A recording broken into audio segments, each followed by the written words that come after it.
दोष गोसाई समरथ को नहीं दोष गुसाई, समरथ को नहीं दोष गोसाई, समरथ को नहीं दोष गुसाई।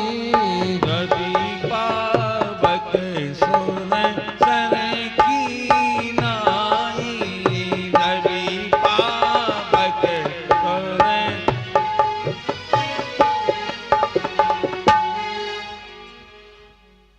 सामर्थ्यवान को दोष नहीं लगता।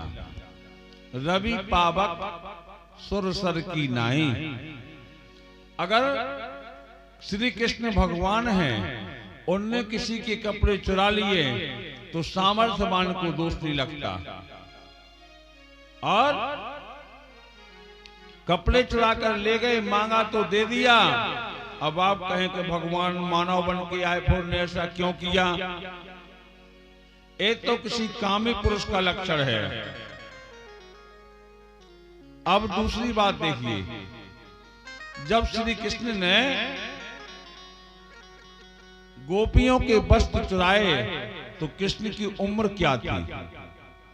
कन्हैया की उम्र थी 5.5 वर्ष। अब आप लोग बताइए कि 5.5 वर्ष के बालक के मन में क्या काम वासना पैदा हो सकती है? बिल्कुल नहीं।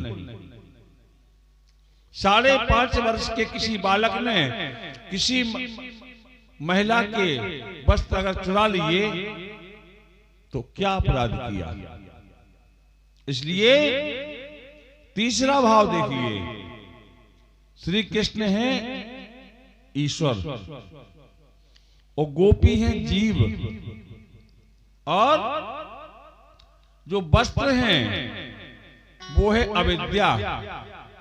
तो कृष्ण रूपी ईश्वर ने गोपी रूपी जीव के अविद्या रूपी वस्तुओं का हरण कर लिया और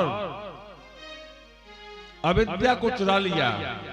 किसी की लहंगा, चुनरी, फरिया आदि नहीं चुराई। और वास्तव में चीर लीला के प्रसंग का हरण, चीर हरण का यही मतलब है कि कन्हैया ने गोपी रूपी जीव के अविद्या रूपी वस्तुओं को चुरा लिया, उसमें ज्ञान भर के दे दिया, किसी की परिया नहीं चुराई। और इस प्रकार से ये चीर लीला का, चीरहरण लीला का परम पावन चरित्र है गोपियों।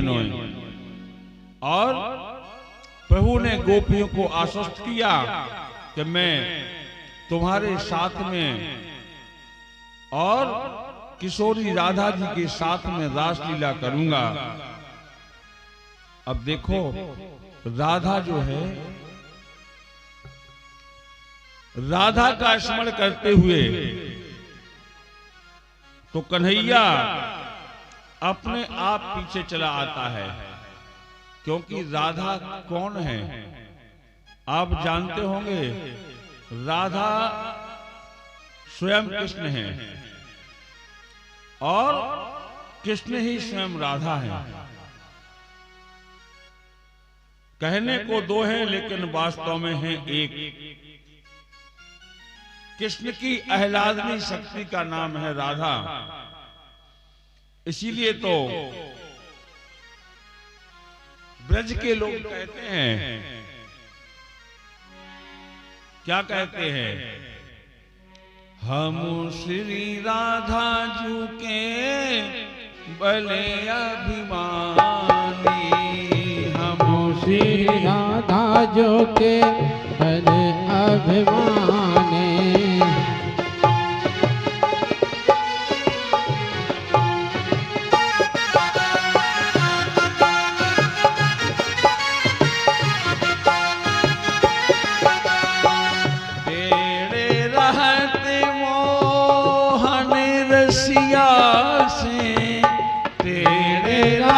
तेरे मोहन रसिया से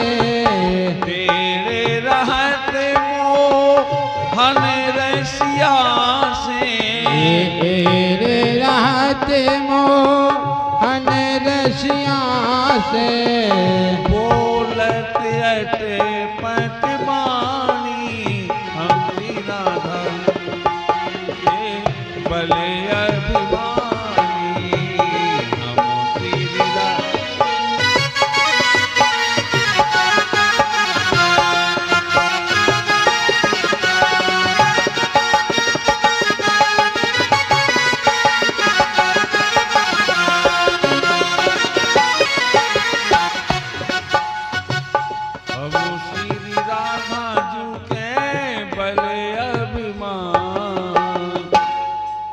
देखिए, मन की वृत्तियां जब अंतर्मुखी हो जाएं, तो मन और अंतर सुख की आकांक्षा, जो संसार का सुख है वो सुंदर नहीं लगता। फिर परमात्मा जो है राधा के वश में है। और आज हमारे कन्हैया जो है 7 वर्ष के हो गए। अनन्याश्चंतो चंतायतो मां जना परुपासुते तेषां नित्यायुक्तानां योगक्षेमं वहाब्रहम्। भगवान ने तो कहा है कि जो अनन्यता से हमारी सेवा करता है, पूजा करता है, मनन करता है, चिंतन करता है, मैं उसके योगक्षेम सबको बहन करता हूं। आज सब ब्रजवासियों के सब कुछ कृष्ण ही हैं और कृष्ण ही सखा है, कृष्ण ही जो हैं स्वामी हैं, कृष्ण ही पुत्र हैं। और जिन्हें कन्हैया मिल गया उसकी बात ही क्या कहना। ब्रजवासी जो हैं हर साल इंद्र की पूजा करते हैं। हजारों मन जौ, हजारों मन चावल, हजारों मन तिल, घी, शक्कर, सारी सामग्री लेकर के और ऐसा आयोजन करते हैं। लेकिन ए बच्चिया आगे बैठ के शोर मत करो, शांत रहिए। आप लोग कथा सुनना है आपको तो, या फिर हम अपनी कथा बंद कर दें। बोली वृंदावन बिहारी लाल की जय हो। कन्हैया ने कहा कि एके साधे सब सदे, सब साधे सब जाएं। कन्हैया ने मन में विचार किया, यदि हम इनसे कहेंगे कि इंद्र की पूजा बंद कर दो, ये हमारी बात नहीं मानेंगे। और इंद्र जो है कुछ उद्दंड हो गया, इसको दंड देना जरूरी है। ऐसा किया जाए कि इंद्र की जो उद्दंडता है वो दूर हो जाए। कन्हैया ने कहा कि मेरा तो जो वास्तविक रूप है वो गिरिराज महाराज है। और देखो, आपको मैं स्पष्ट बता दूं, कलयुग में 2 देवता बड़े प्रत्यक्ष हैं। एक तो ब्रजमंडल में गोवर्धन महाराज और दक्षिण भारत में तिरुपति बालाजी महाराज। ऐसे ऐसे मनुष्यों को हमने देखा कि जो घर पर रहकर 1 किलोमीटर नहीं चल पाते, और वो गोवर्धन की पूरी परिक्रमा आराम से लगा लेते हैं। कन्हैया ने सोचा कि गोवर्धन जो है मेरा साक्षात रूप है। आज माता यशोदा मुंह पर पट्टी बांध करके गोवर्धन महाराज के लिए भोग लगाने के लिए भोजन बना रही हैं। और जैसे ही कन्हैया भोजन रसोई घर के पास में गए, मैया बोली दूर दूर दूर, ए लाला दूर रहियो। कन्हैया बोले क्यों? मैया बोली देखो लाला, आज मैं जय जय के ताई भोग बना रही हूं।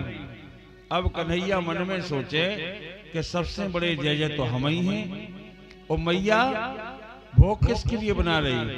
कन्हैया बोले मैया मुंह को एक पकौड़ी दे दे।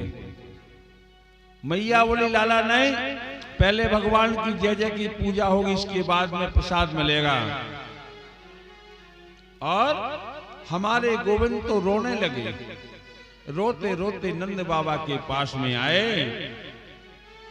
बाबा मैया बड़ी बड़ी सामग्री बना रही है और घी चावल सब मिलाकर के नाना प्रकार के पकवान बन रहे हैं। और लाला ने कहा कि कई प्रकार के पकवान बन रहे। तो नंद बाबा बोले तू काहे को रोवे? अरे बाबा मैंने मैया से पकौड़ी मांगी तो बा ने नहीं दी है। अरे बाबा ये तो बताओ कि जय जय कौन होते हैं? ऐसे पूछ रहे जैसे कुछ जानते ना हो। नंद बाबा ने कहा बेटा देखो, समझाने लगे। नंद बाबा समझाने लगे और कहने लगे कि बेटा इंद्र हमारो देवता है और हमारे प्रत्यक्ष भगवान हैं। उनके द्वारा संसार में वर्षा होती है और हम लोग इंद्र का पूजन करें तो पानी बरसेगा। जब पानी बरसेगा तो हरी हरी घास जमेगी, उसे हमारी गायें खाएंगी और पूजा के लिए सामग्री बन रही है। कन्हैया ने कहा बाबा कर्मणा जायते जंतु कर्मणेव विलीयते सुखम दुखम भयम क्षेमम कर्मणेवा विपद्यते। बाबा जीव को जन्म तो कर्म से होए, जो जैसे कर्म करेगा वैसा फल मिलेगा। हमारी बात मानो तो हम तो सब गिरिराज की पूजन करें। बाबा ब्रजवासी सब बोले लाला अरे तेरे कहने से और हम हजारों साल से चली आ रही परंपरा को बंद कर दें क्या? हैं? अरे बाबा एक बार इंद्र की पूजा करके देखो तो। सब लोग बोले ठीक है। एक बात सुनो, हम जैसी टूटी फूटी सेवा करें तुम्हारे गिरिराज को स्वीकार करना होगी। और ऐसा नहीं कि थाली में प्रसाद रख दिया, तुलसी दल छोड़ दिया, जल घुमा दिया तो कहीं के लग गया भोग। ऐसे नहीं होगा। तुम्हारे गिरिराज को प्रकट होकर के भोजन करना पड़ेगा। कन्हैया बोले हाँ जरूर। और तीसरी बात एक और है कि इंद्र की पूजा बंद करी और इंद्र ने अगर गुस्सा किया, बाद में कुछ उपद्रव मचाया तो हमारी रक्षा भी करना पड़ेगी। कन्हैया बोले कोई बात नहीं, हमारे गिरिराज के तो बहुत लंबे लंबे हाथ हैं। अब बोले सब ब्रजवासी, कन्हैया ने कहा सब ब्रजवासियों से अपने अपने घर में जाकर के और नाना प्रकार के व्यंजन बनाओ। कई प्रकार के व्यंजन बनाए गए। किसी ने लिखा है कि खुरचन है खीर मोहन, खीर सावर खुरवी और खीर खजला जलेबी, कलाकंद बालूशाही है। कि मोहन थान मेवावटी, मठरी मसूर पाक ओ के रसगुल्ला संग रगबड़ी सुहाई है, कि भुजिया नमकीन से वो गठिया सकल पारे, और भुजिया समोसा पापड़ पकौड़ी बनाई है, कि मधुप श्याम नंद बाबा यशोदा सब सामग्री लेकर गिरिराज आज भोग को सजाई है। कई प्रकार के पकवान बने, 56 भोग बने, छेना के रसगुल्ला, छेना के गुलाब जामुन, छेना की पकौड़ी, छेना के संतरा, और खुरचन बनी, कुलिया बना, खोवा के लड्डू बने, खोवा के पेड़ा बने, खोवा की चक्की बनी, खोवा का कलाकंद बना, खीर मोहन बनो, मोहन थार बनो, ये सब चीजें खोवा की बनाई गई। बेसन के लड्डू बनाए गए, मगध के लड्डू बनाए गए, और लड्डू बने, इमरती बनी, जलेबी बनी, पूड़ी बनी, पकौड़ी बनी, दही बड़ा बना, काजी बड़ा बना, केवल बड़ा बना, खीर बनाई गई, चावल की खीर बनाई गई, साबूदाने की खीर बनाई गई, गन्ना के रस की खीर बनाई गई, और बाकी बाद में चावल बनाए गए, मीठे चावल बने, नमकीन चावल बने, मेवा डाल करके चावल बने, दही भात बना, कड़ी भात बना, दाल भात बना,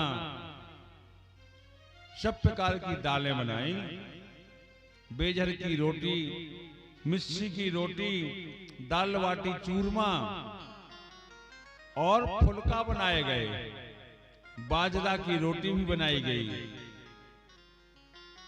अधोटा दूध, अधोटा दूध होता है, मिट्टी के बर्तन में रख दो मंदी आंच के ऊपर, और एक से दूर जब उबलते उबलते आधा रह जाए तो उसको बोलते हैं अधोटा दूध।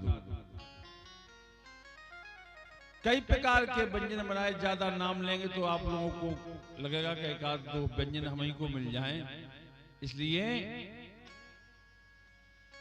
जो है व्यंजन बनाए गए, आगे आगे कन्हैया चल रहे हैं, और शांडिल मुनि पूजा करवाने के लिए अब गोवर्धन को चलते हैं, और सब ब्रजवासी जा रहे, वृंदावन से सीधे कहां, गोवर्धन, और रास्ते में गाते जाते हैं, सबके सब पूजा करके और जा रहे हैं, और गीत गाते हैं, मैं तो गोवर्धन को जाऊं मोरी वीर, नाय माने मेरो मनवा, मैं तो गोवर्धन को जाऊं मेरे वीर, नाय माने मेरो मनवा, मैं तो गोवर्धन को जाऊं मेरे वीर, नाय माने मेरो मनवा, नाय माने मेरो मनवा, ओ जुना माने मेरो मनवा, मैं तो गोवर्धन को जाऊं मेरे वीर, नाय माने मेरो मनवा।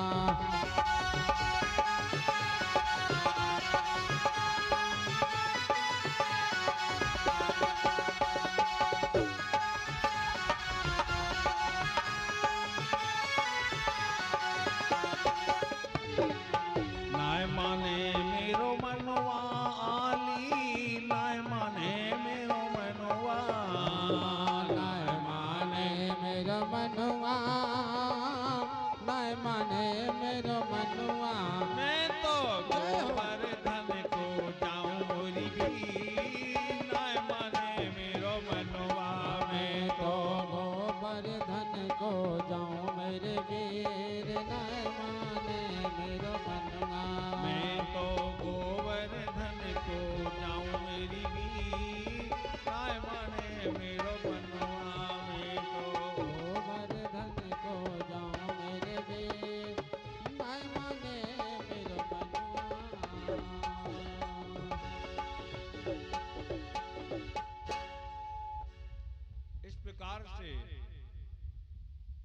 सब ग्वाल बाल जो है गिरिराज के पास में आ गए। कन्हैया बोले भैया सब जने ऐसा करो, गिरिराज को जो है पहले स्नान करवाओ। अब गिरिराज महाराज सालिग्राम जी जैसे तो छोटे से हैं नहीं कि कटोरी में